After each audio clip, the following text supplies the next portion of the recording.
AMD has turned itself into one of the tech industry's more notable comeback stories. It has moved from near penny stock status to as high as $94 per share within the last 5 years. 5 years ago, nobody saw AMD becoming the investment it is today. They struggled to stay above the $2 per share level, and with PCs in decline, the future didn't look bright. However, in 2014, AMD appointed Lisa Su as its new CEO. Under her leadership, the business transformed itself into a tech powerhouse and set itself on a course for a massive turnaround and change in strategy. Su steered the company away from focusing on PC products and poured her efforts into making gaming console chips, data centers, and virtual reality all increasingly important revenue drivers. Since Su's appointment, AMD has made huge gains over arch-rival Intel, taking full advantage of Intel's innovation struggles and beating them quite convincingly to produce a 7nm chip and deliver it to the market. The semiconductor industry is highly competitive, with AMD also squaring up to the likes of Nvidia with their graphic chips directly competing with them. With all this in mind though, AMD stock has gained 4,300% in the past 5 years, and before it reported 2020 earnings on Tuesday, was trading at a PE ratio of over 120 times. However, with a huge 630% leap in GAAP net income, the stock now trades at a PE ratio of 40 times. This offers a valued lesson in the power of growing earnings and why you should always consider a forward earnings metric or PEG ratio when looking at a stock at face value. At the current analyst estimates, if you bought AMD today, you'd be buying at a forward PE of 29 times and a 2025 PE of less than 10 times. That's 120 times to 29 times in 2 years. One thing we do have to note is their tax allowance release benefit, which reimbursed them up to $1.3 billion for the year. So this is why we're going to focus more on operating income, or EBIT, which was still very impressive with over 100% growth versus last year. Despite AMD's continued success, another 4,000% return for the next 5 years appears very unlikely. Nonetheless, even at a premium valuation, if they can continue to grow earnings at even half the rate that they are now, we should continue to see impressive gains in the stock. The release of next-generation gaming consoles, continued innovations in graphics or GPUs, and central processors being CPUs should help AMD continue in their growth. As things stand now, AMD should be one of the main beneficiaries of industries such as gaming, VR, and data centers continuing to see high growth in demand and innovation. Earnings may not match the 100% plus growth rates of today, but AMD's growth appears pretty much set to stay for the foreseeable future. I must say though, this is very much dependent on Lisa Su's continued leadership. Some concerns that I have on the face of it are, competition is fierce and the likes of Nvidia have already fought back against AMD and regained some of the lost market share.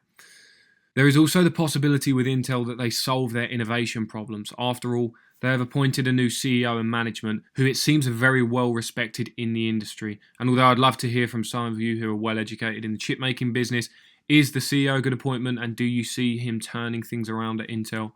Intel remains a much larger chip maker with profits that exceed AMD's revenue and an R&D budget that also meets AMD's revenue, which, if they can be resourceful with it, might well pay off in the future battle for market share. They also outsource their manufacturing to Taiwan Semiconductor, which has provided clear benefits to AMD as of late, but means that they lack control over production, which could have the potential to become a concern, especially if the likes of Intel look to utilize the same manufacturing resource, which it has indicated an interest in doing. So with all that in mind, and the fact that they posted impressive earnings, but also that the stock had dipped 6.5%, I took it upon myself to put AMD into a valuation model and use growth and profitability assumptions that relied on consensus analyst estimates, just to see if it indicated AMD was a buy at the current price and if it would be worth looking into a bit more. What I will say is relying on analyst estimates isn't what I would usually do. However, the chip making industry is complex and highly cyclical, subject to periodic booms and busts.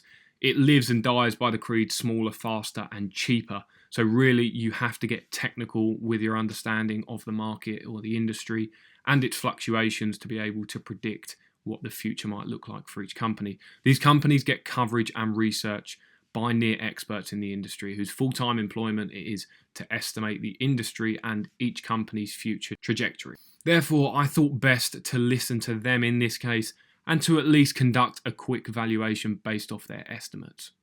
So as you can see, I used the 5-year analyst estimate of 39% growth on the top line, and they're estimating 58% or 59% earnings growth for next year, which means margins are expected to hit around 16%. I've just kept that constant for the next 5 years, just because there's not much conviction about what could happen to margins, to be honest. Free cash flow is around 22% less than operating income, which could fluctuate, but it doesn't affect the present value too much, especially in the later years in the valuation. So again, I've just kept that constant for the remaining 5 years. And I've taken an average of market multiple and perpetual growth rate for my terminal values, which averages around 213 billion in 2025.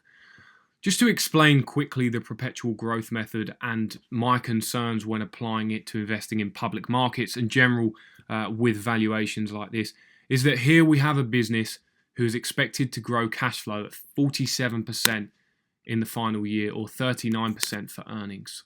And the perpetual growth method assumes that the growth slows to 3% as of that final year into infinity. Drops straight to 3%, which is very unlikely in most cases for a high growth company. However, it also assumes this growth continues into infinity, which somewhat makes up for the sudden drop in growth near term, but again, is very unlikely to happen, as from what we know about the business life cycle, every company grows, stagnates, and eventually declines, which is why I feel it lacks relativity and application to valuations like this, especially when the asset we are valuing is a publicly tradable security, not a farm or a private company that we intend to hold in a family forever. That's the relativity that a perpetual growth rate, in my mind, would have to an asset.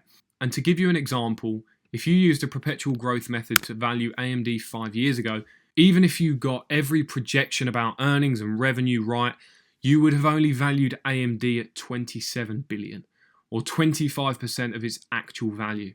And that's a company growing earnings at around 100%. So a huge understatement in the value of that company when relative to its actual value in the public markets at that point, which could have led you to look elsewhere in the markets and pass up on this opportunity had AMD not been selling for so cheap at the time, which it was. So 25 billion today would still be quite a good return from that point. However, with the perpetual growth method, it is built on mathematical theory, which is why it is favoured by academics. And I should be showing you it so you understand and you can use it if you wish to, but also I should explain the flaws with it. Of course, there are many flaws of a market multiple approach as well. You can be so far off or you can understate a multiple. But what I intend to do with a multiple is look at previous multiples in the industry or with relative companies or current ones as well, and then make an assumption based off usually the growth rate on judgment day as to what sort of multiple you will see in the company. So for my multiple here, I've just gone with 30 times EV to EBIT. And to be honest with you, with the semiconductor industry, the valuations are so wild that it wouldn't be any use using the relative valuation.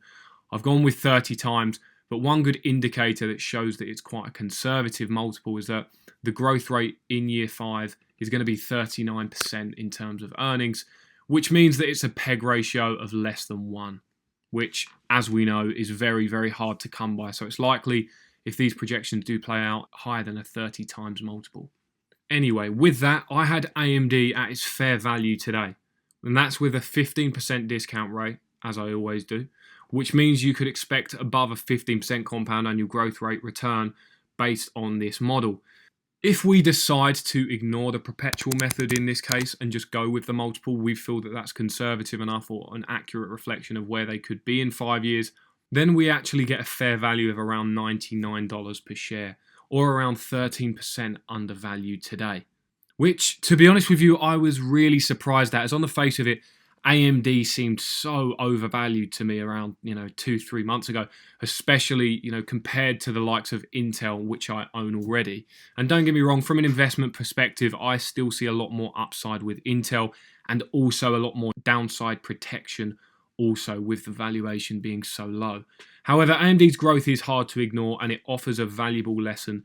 Similar to what we covered with Amazon, an expensive stock is only expensive relative to its earnings growth. You need to look past the current PE ratio with growing companies and use more useful metrics like a forward PE or a PEG ratio, or even take it a step further like this and forecast out the next 5 years in a model. So it looks like AMD could be worth looking into a bit more and seeing how confident we are in these analyst estimates. Like I said earlier, I'd be interested in hearing from people who are more, at a technical level in the chip making industry, understand it a bit better than I probably do. What do you think the next 5 years hold for AMD and the rest of the chip making industry? Let me know in the comments below. But if you enjoyed the video, I would appreciate a thumbs up, and be sure to subscribe if you haven't already. I have a bundle of videos similar to this one that are set to come out in the next couple of weeks or so, with earnings season well underway. So thank you for watching, and I will see you in the next one.